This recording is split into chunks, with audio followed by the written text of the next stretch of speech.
This book is for anyone who suffers from mental health troubles and for anyone who cares for someone who does.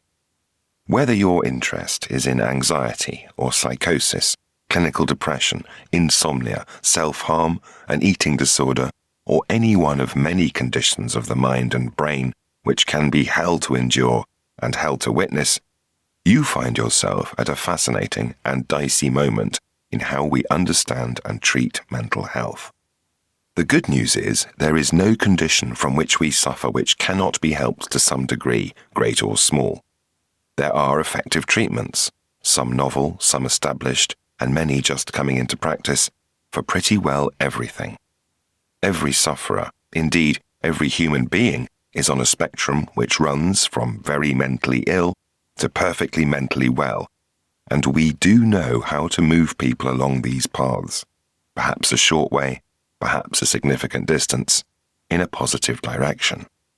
The bad news is that a great many of us, perhaps most of us, do not know which treatments will best suit us, and many of us cannot access the care and support we need.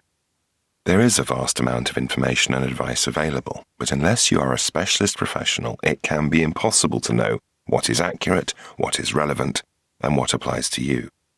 A great deal of what you will find on the internet is outdated, confusing, or simply wrong.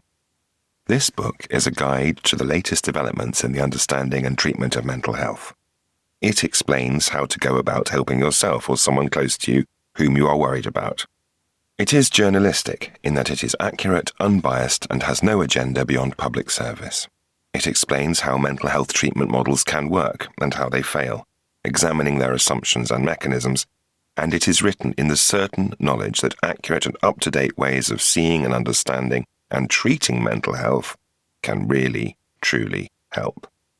For example, should you read this book before you next meet a doctor, psychiatrist, or social worker, you will know something of how they think about you and your condition, what their options are, and how they make their decisions. If you find, having read it, that you know more about what can and might work for you than they do, that should not be surprising. Most practitioners will not know the nuances and specifics of your unique individual condition as well as you do.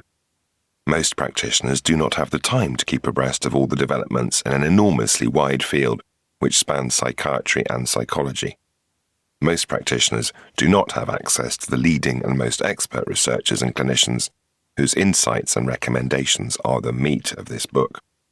Most of us find ourselves caught somewhere between whatever services our local NHS trust can provide, which can be good, or patchy, or inconsistent, or plain inadequate, whatever support we might be able to pay for, i.e. going to a private therapist, assuming one is available, and assuming we can afford one, which many of us cannot, and the infinite uncertainties of whatever we might find on the internet. This is a hard enough place to be for those of us who are well, and perhaps looking to help and support someone close to us, and it is a truly horrible place to be if you are the one who is suffering. I have been in both of these positions, and to some degree I always will be. I have a mental health condition which needs managing, and I am engaged in trying to help others. At the end of 2018, I had a breakdown. I was fully psychotically delusional, believing I was helping the security services and aliens to bring about world peace, and engaged to Kylie Minogue. In the service of world peace, I deliberately wrote my car off and started gouging hells in the ceilings of my flat. I was detained under Section 2 of the Mental Health Act and confined to a ward in a psychiatric hospital for a couple of weeks. When I came out, terrified by a choice between a lifetime on medication and a lifetime of worsening madness, I spent days and weeks trawling the internet and books for information and solutions. Much of what I found was contradicted by other findings. Much turned out to be unsubstantiated. Much was simply wrong. My journalistic interest was piqued. Over weeks and months, my sense of self, my confidence, and my powers of research and analysis began to return.